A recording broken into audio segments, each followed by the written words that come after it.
hope you're well. As you may, or may not for that matter, be aware, I have spent the last few months looking at and trying to get my head around what exactly has been going on with Manchester Council and with Manchester Pride. Post the CAS review, this has provided me with an opportunity to bring clarity to some of my thinking. As of this morning, a report / examination of the behaviours of Manchester Pride and Manchester Council has been sent to all councillors in the Greater Manchester area, as well as the head of Manchester Police, the head of Safeguarding, and the head of the Village Licensed Business Association, which is where all the businesses that supported the gay and lesbian constituency in the past come together to think about ideas and sometimes to do work for charities and such like. It is fairly obvious to anyone who's been paying attention that post-CAS, what we have here is a safeguarding fail of epic proportions, the type of which we have never seen before. That the pushing of an ideological and deranging belief system onto the public, and in particular onto children through schools, is a failure that we are all going to have to reconcile. So I've written to the council saying that I want a moratorium on Manchester Pride, that it has to be paused while we do a safeguarding and equality, diversity and inclusion assessment, and I want the abandonment of various other things to be taken into account as well. The only lens to look at this through is one of safeguarding. As a council, Manchester Council has safeguarding duties to children, but in particular to children who are looked after by the council. And that is one of the cohorts that are so heavily affected by gender identity, ideology, queer theory, and anything to do with the LGBT+. So in order to save you having to read my lengthy 21-page thing, I thought it might be an idea if I just gave you a flavour of the suggested actions for Manchester Council that I've asked for. I've said here, in recognition of recent events, it is paramount that these actions are considered Manchester Council and subsequently how they will deal with licensing and permission for events moving forward, whoever those affect.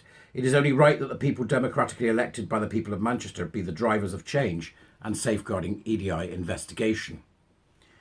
Number one, that Councillor Bev Craig will meet with me and as a representative of gay men and women for whom this report was created, to discuss actions listed below and others identified at the meeting as required, so those we identify when we meet.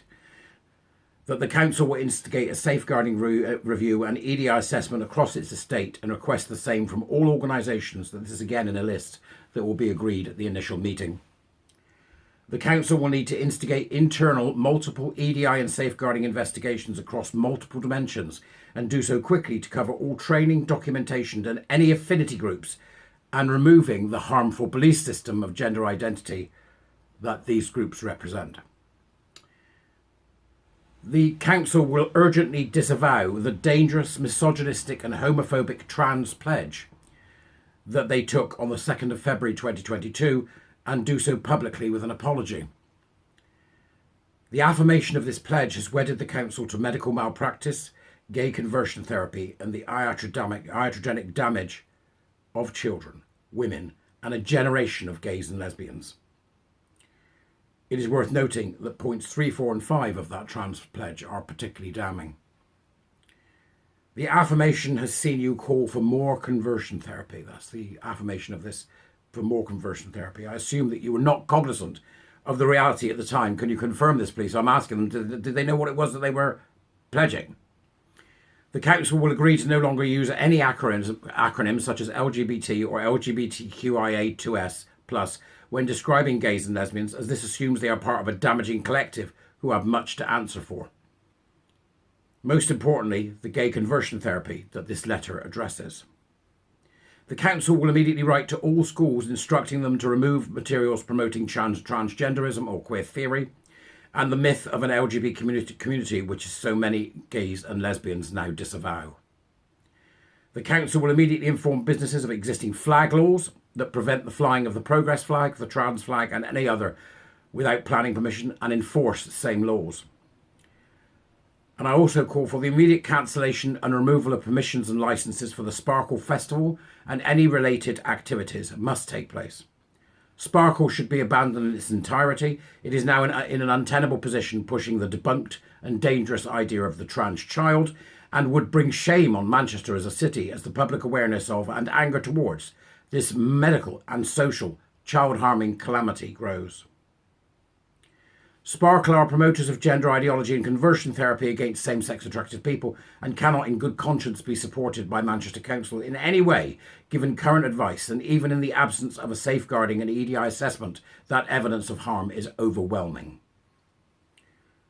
Sparkle's activity with their agenda of queer theory and gender ideology born in the wrong body and debunked suicide narratives, so beloved of the ideologically captured, may well be a risk to children and young people, and from a safeguarding perspective we must ensure that this possibility is addressed through a full risk analysis with regard specifically for looked after children and the degree they and others have been exposed to the TQ+ ideology at family events at the planned festival.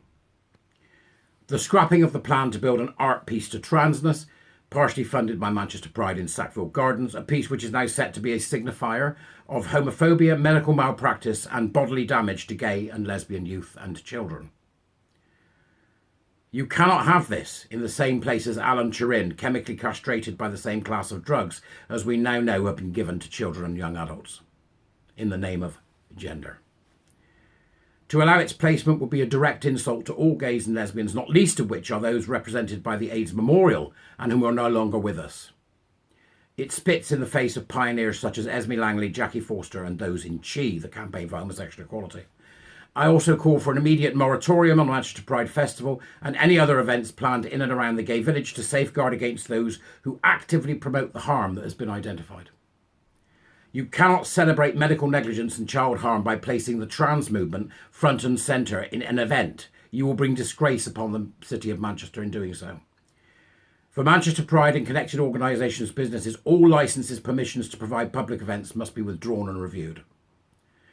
Pride is looming and in its current form cannot be allowed to proceed on the back of such medical harm without scrutiny and no safeguarding investigation or DDI risk assessment being carried out.